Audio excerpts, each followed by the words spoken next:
বাড়ি ফিরতে পথে পথে ঢল নেমেছে মানুষের। এই মুহূর্তে কমলাপুর রেল স্টেশনে আছেন সহকর্মী ওয়ালুল সাকিব, টাঙ্গাইলে কাদের তালুকদার এবং পাটুরিয়া ঘাটে মোহাম্মদ ইউসুফ আলী। সরাসরি প্রথমে যাচ্ছে সাকিবের কাছে। আমরা দেখতে পাচ্ছি কমলাপুর রেলওয়ে স্টেশনে প্রচণ্ড পরিমাণে যাত্রীর চাপ রয়েছে এবং সকাল থেকে আমরা ভোরবেলা থেকে দেখছিলাম যে উপচে পড়া ভিড় কিন্তু এই কমলাপুর রেলওয়ে স্টেশনে রয়েছে এবং যে প্রবেশদ্বার রয়েছে এখানে যে টিকিট চেকিংয়ের জায়গাটি সেখানে কিন্তু আমরা দেখছিলাম কর্মকর্তারা হিমশিম খাচ্ছিলেন। পাশাপাশি যে দ্বিতীয় স্তরের যে টিকিট চেকিং সেটি পার হয়ে কিন্তু যাত্রীরা যার যার যে কাঙ্ক্ষিত ট্রেন সেগুলো ধরছিলেন। তো আমরা সকাল থেকে আমরা যে তথ্য পেয়েছি এখন পর্যন্ত মোট 5টি ট্রেন কিন্তু এই ঢাকা ছেড়ে গেছে এবং আমরা দেখেছি যে আসলে তেমন কোনো বিলম্ব ছাড়াই কিন্তু ট্রেনগুলো ছেড়ে গেছে।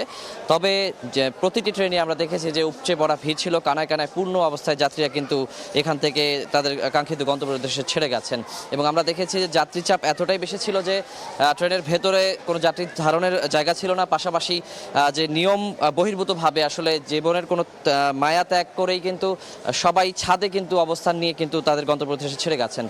এই মুহূর্তে আমরা যে তিস্তা এক্সপ্রেস ট্রেনটি দেখতে পাচ্ছি সেটিতে কিন্তু আমরা দেখতে পাচ্ছি যে ভেতরে যেমন কোনো যাত্রী ধারণের জায়গা নেই, ঠিক ছাদেও কিন্তু তেমনই অবস্থা। উপচে পড়া ভিড় ছাদে আমরা দেখতে পাচ্ছি, গাদাগাদি করে কিন্তু ছাদে বসে আছেন, সেখানেও কিন্তু আর কোনো যাত্রী ধারণের জায়গা নেই।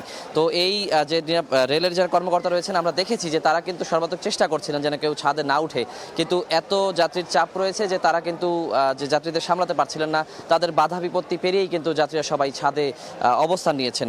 এবং আমি একটু বলে রাখি যে সকাল থেকে আসলে বেশ কিছু ট্রেন যেমন ছেড়ে গেছে, বিলম্ব হয়নি, পাশাপাশি কিন্তু কিছু ট্রেন রয়েছে যেগুলো এখন পর্যন্ত ছেড়ে যেতে পারেনি। বিশেষ করে আমি যদি বলি যে এখন পর্যন্ত পর্যটক এক্সপ্রেস ট্রেনটি ছেড়ে যায়নি, যদিও 6:30 ছেড়ে যাওয়ার কথা ছিল। এছাড়া ধূমকেতু এক্সপ্রেস রাজশাহীর উদ্দেশ্যে ছেড়ে যাওয়ার কথা ছিল 6টায়, সেটি কিন্তু এখন পর্যন্ত এখান থেকে ছেড়ে যায়নি। এছাড়া আমরা দেখেছি যে পারাবত এক্সপ্রেস ট্রেনটি কিন্তু ঠিক সময় মতোই ছেড়ে গেছে। পাশাপাশি নীলসাগর এক্সপ্রেস 6:45 ছাড়ার কথা থাকলেও সেটি কিন্তু আমরা দেখছিলাম যে কিছুক্ষণ পরপর ঘোষণা দিয়ে বলা হচ্ছিল যে এটি 8টার দিকে ছাড়া হবে। আর সেক্ষেত্রে একটু বলতে পারি আমরা যে আসলে বগুড়ার সান্তাহারে যে ঘটনাটি আমরা দেখেছি যে ট্রেনের বগিচ্যুতির ঘটনা, সেটি কিন্তু আমরা দেখেছি যে বগিগুলো উদ্ধারের প্রক্রিয়াটি সেটি এখনও চলছে, কিংবা বগি উদ্ধার করা হলেও যে লাইন মেরামতের কাজ সেটি কিন্তু চলছে। সে কারণে উত্তরাঞ্চলের সঙ্গে কিন্তু এখনও পর্যন্ত রেল যোগাযোগ স্বাভাবিক হয়নি। তবে কিন্তু তারা বিকল্প উপায়ে যে যোগাযোগ করার চেষ্টা করছেন। তো সব মিলিয়ে আমি বলতে পারি যে যাত্রী চাপ অনেক বেশি রয়েছে, ভিড় রয়েছে, তবে কোনো ধরনের বিশৃঙ্খল পরিস্থিতি আমরা দেখতে পাইনি। শুধুমাত্র ছাদে যাত্রী ওঠা ছাড়া কিন্তু তেমন কোনো ধরনের বিশৃঙ্খলা আমরা এখানে দেখতে পাচ্ছি না। তবে এখানকার যারা কর্মকর্তা রয়েছেন তারা কিন্তু সর্বাত্মক চেষ্টা করছেন যারা স্বাভাবিকভাবেই সবাই যার যার বাড়ির উদ্দেশ্যে যেতে পারেন। তো এই ছিল আমার কাছে এখন পর্যন্ত কমলাপুরের এই ঈদে বাড়ি ফেরার সবশেষ খবর। এই মুহূর্তে আমরা চলে যাব আমাদের সহকর্মী টাঙ্গাইলের কাদের তালুকদারের কাছে।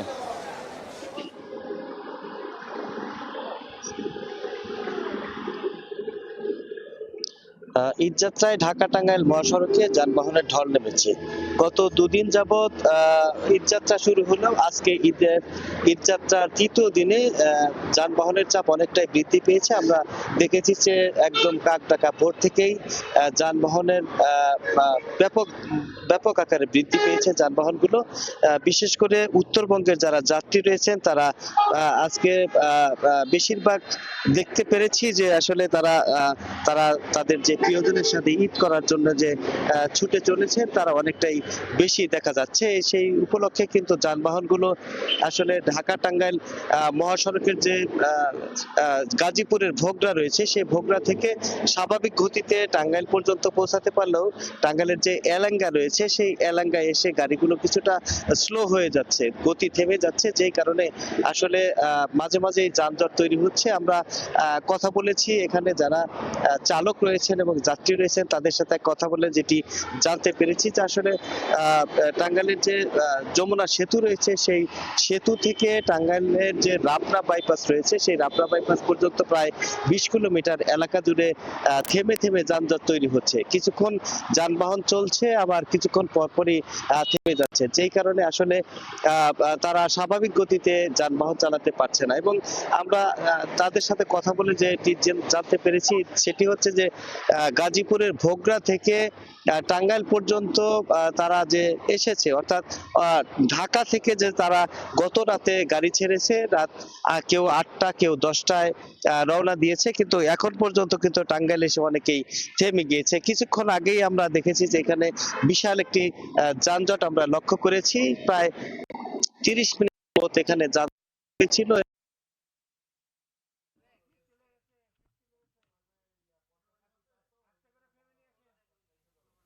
মূল বিষয়টি হচ্ছে যে ঢাকা টাঙ্গাইল মহাসড়কে স্বাভাবিক গতিতে যান চলাচল করলেও এলাকা রয়েছে তারা বলেছেন যে আসলে তারা গত রাতে রওনা দিয়েছেন, কখন নাগাদ যে তারা আসলে উত্তরবঙ্গে পৌঁছাতে পারবেন এটি আসলে তারা এখন পর্যন্ত বলতে পারছেন না। মূল বিষয়টি হচ্ছে যে ঢাকা টাঙ্গাইল মহাসড়কে স্বাভাবিক গতিতে যান চলাচল করলেও যে এলাকা রয়েছে, এলাকায় একটি ফ্লাইওভারের নির্মাণ কাজ চলছে। সেই নির্মাণ কাজ করার কারণে আসলে এখানে গতিগুলো থেমে যাচ্ছে। অন্যদিকে যমুনা সেতু যে রয়েছে, সেতু টোল প্লাজায় বেশ কিছু গাড়ি জমাট হয়ে থাকার কারণে সেখানে একটু দীর্ঘ লাইন হচ্ছে, যেই কারণে আসলে যান চলাচলে অনেকটা ব্যাহত হচ্ছে এবং কোনো জায়গায় যানজট তৈরি হচ্ছে বলে আমাদেরকে জানিয়েছে। তো এখানে যারা পুলিশ রয়েছেন, আইন শৃঙ্খলা বাহিনী রয়েছে, তারা স্বাভাবিক তারা বিভিন্ন জায়গায় তারা মোতায়েন রয়েছেন। তারা বলছেন যে দ্রুত সময়ের মধ্যেই আসলে যান চলাচল স্বাভাবিক হবে এবং স্বাভাবিকভাবেই তারা নিয়ন্ত্রণ করতে পারবে। তো এই ছিল আমার কাছ থেকে ঢাকা টাঙ্গাইল মহাসড়কের যানজটের বিস্তারিত খবর।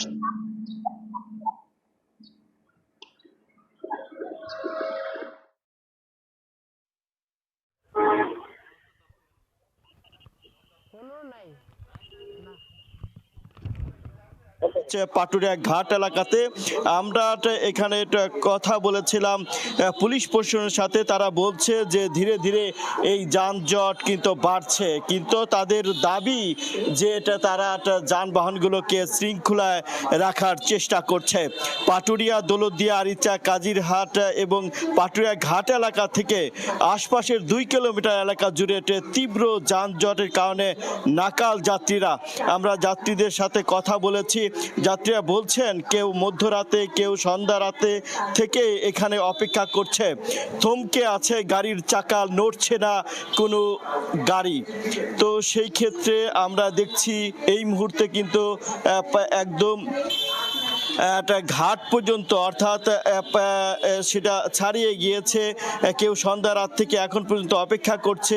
এই মুহূর্তে কিন্তু দেখা যাচ্ছে ছোট যানবাহনের 5 নাম্বার ঘাটেও একটি দীর্ঘ লাইন আছে, অর্থাৎ যাত্রীরা এখন কেউ 5 ঘন্টা, 4 ঘন্টা, 3 ঘন্টা ধরে অপেক্ষা করে অতিষ্ঠ হয়ে যাচ্ছে। আমরা ঘাট কর্তৃপক্ষের সাথে কথা বলেছিলাম। ঘাট কর্তৃপক্ষ আমাদের বলছে গতকাল বিকাল থেকে কিন্তু এই সন্ধ্যা পর থেকে, অর্থাৎ বিকাল সন্ধ্যার পর থেকে কিন্তু পাটুরিয়া, দৌলতদিয়া, নরটের ঘাট এলাকাতে যানবাহন জমতে থাকে।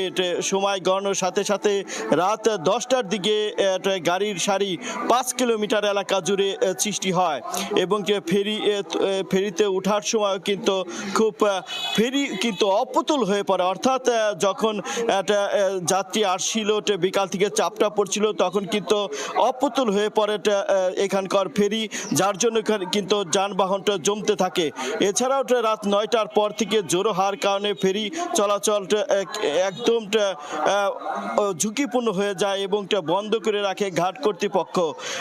আমরা পরে কিন্তু তারা কিন্তু আমরা দেখেছি যে এই যে যানজট এবং নাকালের কারণে কিন্তু এখনো পাটুরিয়া ঘাট এলাকাতে 1.5 ঘন্টা রাতের দিকে 10টার দিকে বন্ধ থাকার কারণে শুরু হলেও কিন্তু যানবাহন এবং যাত্রীর চাপে অতিষ্ঠ হয়ে গিয়েছে এই যাত্রীরা এবং কি কেউ পয় নিষ্কাশন অসুবিধা সহ বিভিন্ন অসুবিধাকে কিন্তু তারা পড়ছে।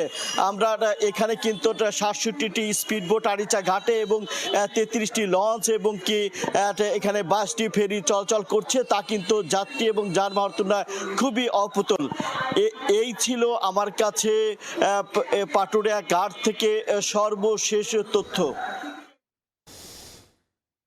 এই যাত্রার খবর জানতে এতক্ষণ সরাসরি ছিলাম পাটুরিয়া ঘাটে, টাঙ্গাইল মহাসড়ক ও কমলাপুর রেল স্টেশনে।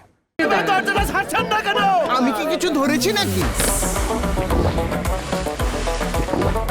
আপুটা আপনাকে চেক আউট করছে, জাস্ট কুল থাকুন।